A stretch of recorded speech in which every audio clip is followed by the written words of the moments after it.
Hi, everyone. Welcome to the Q&A for Mind Games. I'll let our directors introduce themselves. Hi, everyone. My name is Jack Lee. I am the director of the short film Gray. Hi, everyone. My name is Javon Borland, and I am the director of the short film To Kill a Secret. Hi, everyone. My name is Afaniki, and I'm the director of DNA. Hi there. My name is Richard B. Pierre, and I'm the director of An Uninvited Guest. Thanks for joining us. It's great that we have all of you with us right now. I wanted to start to talk about why we called this series Mind Games. There are a lot of common themes in all of your films, and a lot of it has to do with anxiety, creating tension, and playing with what is real and what is imagined. And I wonder if everyone could speak to that in your film. How you came to these themes, or how you came to the stories that express these themes, whichever came first. Or maybe why you were drawn to tell this kind of story. Okay, for me, I just think I think of Dostoevsky a lot. I think right now at our current age, it's all about the mind, and it's becoming more and more so because of our decadent lifestyle. I think so. It's all about here and less about what we're doing practically now. So it's just something I want to explore. I think a lot of people want to explore it now, especially with social media, with just all this new attention, new attention to our psyche and our lack of understanding of it. And yeah, but I mean, society definitely changes that, but it's ourselves that we lack psychological awareness, and I think we lack that education. And a lot of people just, they go on autopilot and they live their lives, but not knowing that these things exist within yourselves. That's why I wanted to do it. I mean, also because of what is it called in English? It's called revenge against society in China is really intense right now. I mean, all the mass shootings in America, it's kind of the same thing, but not on the same level as what's happening in China. But it's just people's lack of awareness of how much repression they have of themselves. So it's just, I think that's probably the next big topic of our time, which is just mental illness, I guess, or our capacity to do terrible things, but we somehow repress that, and we leave this false image for everyone because it's apparently interesting to just have a positive life 24/7. I think that's all going to be the next big thing for us. So yeah, for me, it's that. Interesting. Yeah. Alpha Nikki? To be honest, it came to me it was very genuine. It's doing, the whole drama, thriller, mystery thing. It's just the genre I go for instinctively. It's not like I didn't overthink the thing. I was just, okay, this is me. This is me. This is an extension of me. But the story, when I wrote the story, I co-wrote the story with my friend Celia, and I was like, I'm so used to see everything through the thriller, drama, mystery genre, that the story fits, and I wanted to talk about exploitation and how people are making money, but other people paying. So it's like a paying business. So I was thinking about, not exposing the thing, but just showing. It's just, this is a picture of life. This is what's happening right now. There is nothing that we can do about it, but just see it first. Start by looking at it. That was the mantra around DNA, and it is through the eyes of my character, my protagonist, that we see that this thing is happening. We don't even know if she exposed the guy or whatever. It doesn't really matter. What matters is that you can see that this is happening. Some people are using some other people pain, and the fact that they're very vulnerable, and they exploiting that. That was the thing. So I went with the genre because it's the first genre I go for absolutely anything that I write. I don't know why. I'm incapable of doing comedy right now, but maybe one day. And the story just made sense to me. So yeah. And Javon? I'm driven by uh, character-driven films and emotionally driven films. Um, I'm driven by telling stories that are true to life, and I think with To Kill a Secret, uh, what it shows you is that even though you can be friends with people or have family and stuff, everybody thinks differently, and it's not until you put people in a certain situation where some of those ideologies, um, that they have come out. So it was really just it was the classic, one person on one end, one person on the other end, and one person in the middle. So when it comes to the mind, it's just really how people think and how people perceive a situation.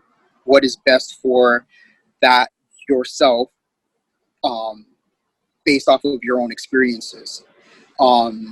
Because in my head or in my mind, I think that what makes you is your experiences, and that's how you project your thoughts into the world. So I was really driven by telling a story of friendship and how you can, what could I do to tear a friendship apart? Like what type of scenario, what type of um, event needs to happen in order to bring such close friends to a point where it's never going to be the same. So that had a lot to do with the way how the characters thought. So I'm also driven by um, empathy. I like writing empathy into my characters, trying to not make it biased. I'm trying to make it as unbiased as possible for each characters, and that's why a part of each character's ideology comes from what I think I would do. I've been asked the question, what would I have done in this situation? And I can't really say. So a part of me is written in each character, just because I couldn't pinpoint a specific person that I was rooting for in that situation, because I understood all of them. So you still don't know what you would.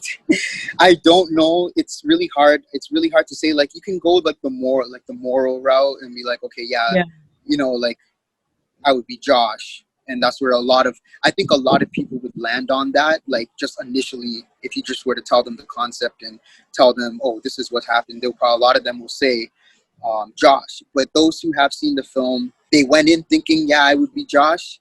They came out thinking something else. They Right. came out thinking, oh, I saw where Blair was coming from. Maybe I would be him, or maybe I would have been Trey, so it was very interesting to see the different perspectives of the audience members and different perspectives of even the cast and crew. So, yeah, you go in thinking one thing, and then after, certain things are said, you kind of understand, okay, yeah, maybe I wouldn't have done what he did, but I understand why he's doing what he's doing. And Richard, I mean, your film, like all the rest of the films, the characters really you're put in the place of the character. And your film is so unique because there is no dialogue, but you still have that tension and that anxiety and what is real and what is not real themes in it. And could you speak to that and what brought you to that and to the way you've written your film? Yeah, I think for me, I mean, an uninvited guest is really, I mean, it was all born out of the last round of, we'll say, unrest in the US, where we were watching, it seemed like, endless videos of Black people being murdered by police or others. And so that's where the concept came to me. Like I'm sitting down there at my dining room table watching this video play on loop.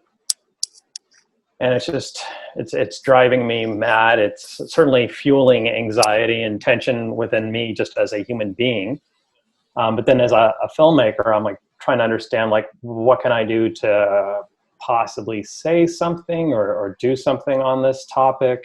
And that's where the idea came from. And then I gave it sort of, I guess, the sort of Twilight Zone twist where it's unreal and yet it's completely real all at once. I'm not even sure how, in some respects, how to describe that. Much in the same way that the characters, I think, are more caricatures in some respects than they are real people. Although I think the protagonist becomes a real person in the course of the 3 to 4 minute film. But yeah, it is, it's not a film like I've ever thought of doing before. So it's still a film I'm trying to like wrestle with and understand. But yeah, I mean, it's a film that's designed to like spark a conversation as opposed to, giving some sort of easy answer to anyone, including to me as the filmmaker. So I'm not even sure who I would be in terms of the characters if I was going to even think of that. But I suppose I'm the lead character, maybe. But yeah, it's a strange film. Well, all of your films deal with these characters who are under great duress, and they have to make decisions in this kind of their pressure zone, I would say. And I wondered, was that something you were considering when you were writing the film and when you were conceiving of the film, that you're leading your characters to somewhere where they have to make a choice? Jack, we could start with you because yours is very interesting, because the battle is, like you said, within the character's mind. They're battling themselves in a way. Yeah, I mean, I had those things in mind for sure, because I mean, does this happen after they watch it so we can talk about it for people to Yes. understand? This is happening. They should be watching this after they've watched all the films. Okay. So spoilers are allowed. Yeah, so there's a Japanese filmmaker called Satoshi Kon, and he made Paprika, and he made Perfect Blue. I mean, Darren Aronofsky loves him.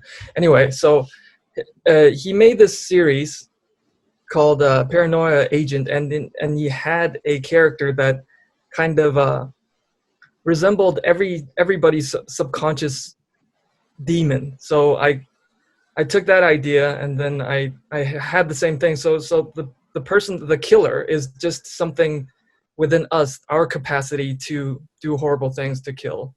And it's just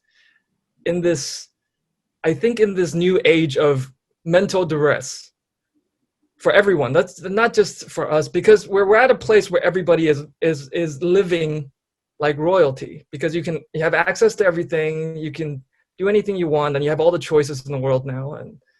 But it's just a lot of extra choices, and there's a lot of duress. And what it does is it makes us unable to face who we are, I think.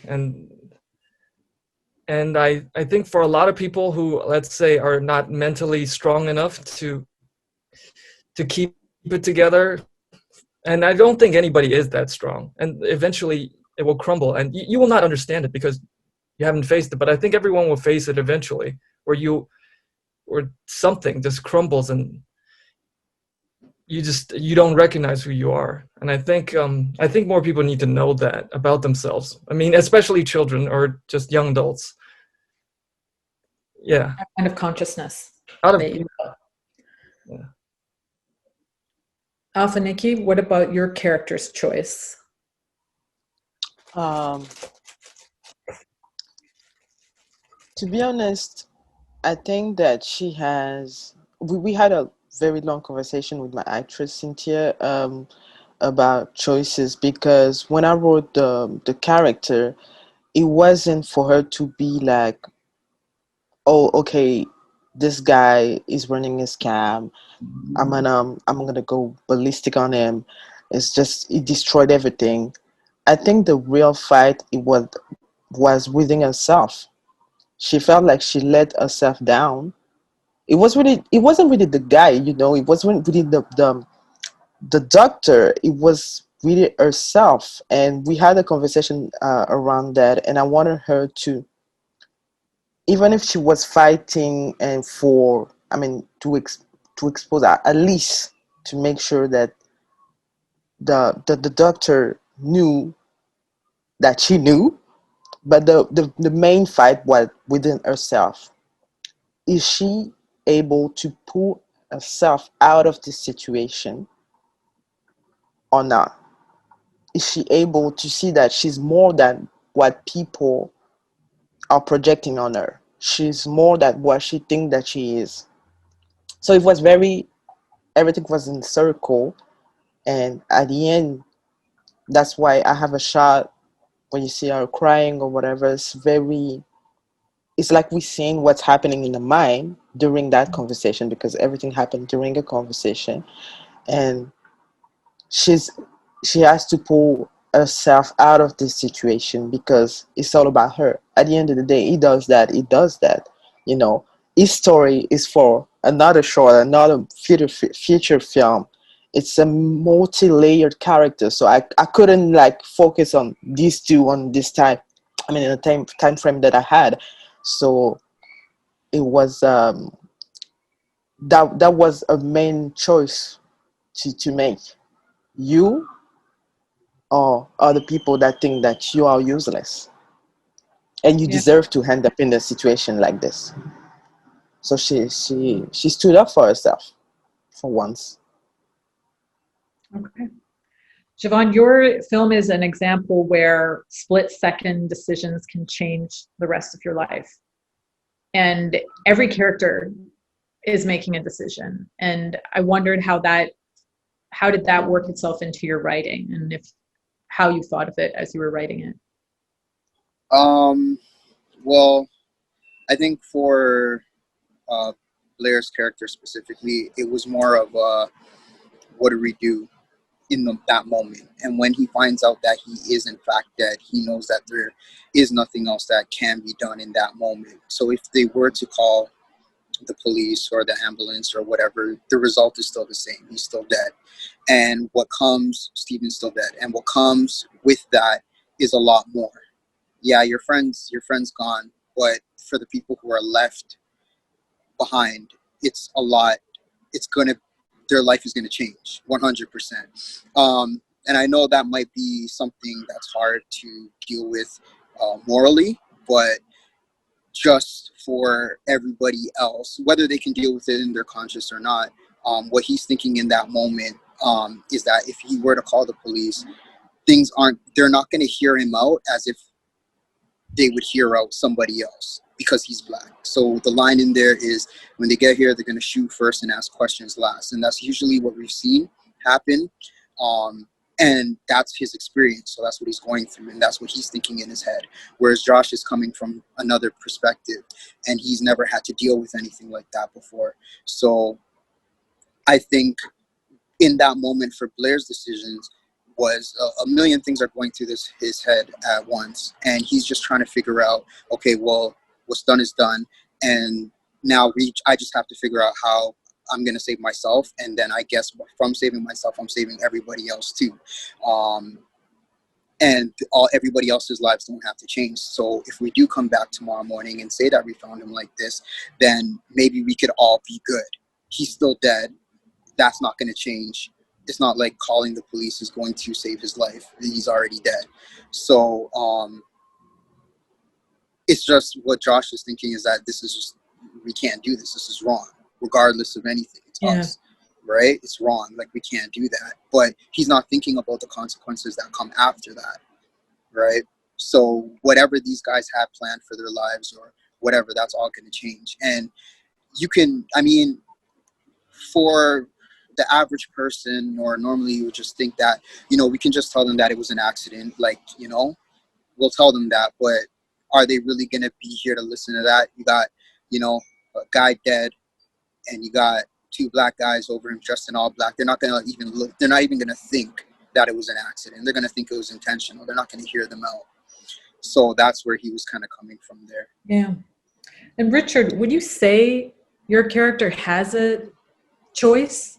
That's what's interesting about your film. It feels like he's being pushed towards something. Is he at all have his own agency in this film, or is he reacting? I feel like that's a funny question to ask me, because I've always thought he did have a choice. But yeah, there is, I guess the way the film is constructed, there is an inevitability to everything, so that theoretically he could have probably made any choice in the film and ended up in the same place, I wonder. But I hadn't thought of it like that. What's interesting about it. I thought of it more as it's all about him in this one moment choosing a path, as opposed to necessarily being trapped in one. And yet at the same time, there is, because of the looping nature of the narrative, like he is predestined to a certain outcome no matter what he does. But I think he still does have the ability to make a choice. Whether that choice will impact events or not is a great, kind of mind-blowing question even to me right now. Like, had he made the choice to completely ignore everything, would he still end up in the same position? I don't know the answer to that question at this moment, but I think, because I wrote it, that he probably would end up in the same position.